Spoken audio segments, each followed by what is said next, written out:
மாத்தறை வெலிகம பிரதேசத்தில் உயிரிழந்த பெண்ணுக்கு கோவிட் தொற்று இல்லை என்பது உறுதியான பின்னர் அவரது ஜனாசா அடக்கம் செய்யப்பட்டுள்ளது.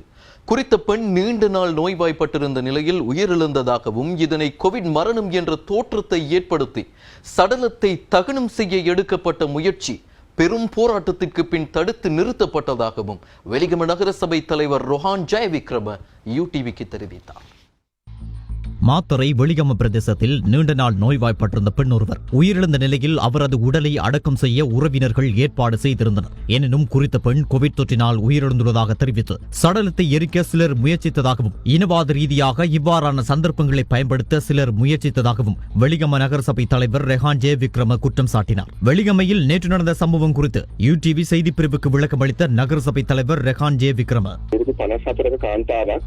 අවුරුදු 15ක් තිස්සේ එතුමිය ක්ලිනික් ගිහිල්ලා අවුරුදු 15ක් තිස්සේ එතුමිය නොයෙකුත් ශාරීරික මේ ඇගේ සෞඛ්‍ය තත්ත්වය ගැන ඇය නිරන්තරයෙන්ම 54 வயது பெண் ஒருவர் 15 வருடங்களாக நோய்வாய்ப்பட்டு சிகிச்சை பெற்று வந்துள்ளார். அவர் தொடர்ச்சியாக நோய்வாய்ப்பட்டிருந்தவர். அவர் காலியில் உள்ள வலிமையான மருத்துவரிடம் சென்றுள்ளார். அங்கு அந்த மருத்துவர் இல்லாத காரணத்தால் மாத்தறை கூட்டுறவு வைத்தியசாலைக்கு அனுப்பப்பட்டுள்ளார்.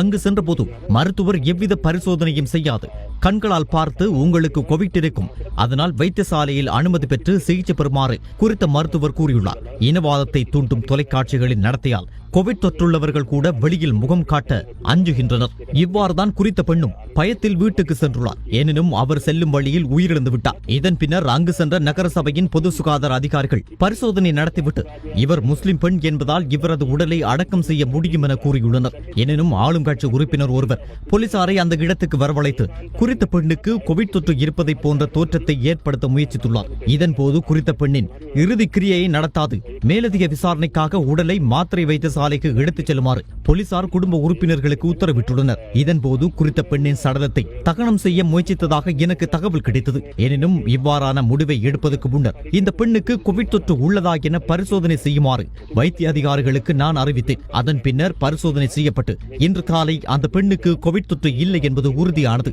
எனினும் சிலர் இந்த உடலை தகனம் செய்வதற்கு முயற்சித்துள்ளனர். ஈஸ்டர் தாக்குதல் நடந்த நெருக்கடியான காலகட்டத்தில் கூட வெலிகம பிரதேசத்தில் உள்ள முஸ்லிம் மக்களுக்கும் சிங்கள மக்களுக்கும் இடையே எவ்வித பிரச்சனையும் ஏற்படவில்லை. தற்போது நாட்டில் உள்ள பிரச்சனையை வேறு திசைக்கு திருப்பி இனவாத பிரச்சனையை ஏற்படுத்த சிலர் முயற்சித்திருப்பதாகவே சந்தேகம் ஏற்படுகிறது. இனவாத ஊடகங்கள் இதனை தவறான முறையில் சித்தரிக்க முயற்சித்தன. குறித்த ஊடகங்களுக்கு நான் கடிதம் ஒன்றையும் அனுப்பி வைத்துள்ளேன். அத்துடன் வைத்தியசாலையில் குறித்த பெண்ணுக்கு கோவிட் தொற்று இல்லை என்பது உறுதிப்படுத்தப்பட்ட பின்னர் இன்று பிற்பகல் குறித்த பெண்ணின் உடல் அடக்கம் செய்யப்பட்டது.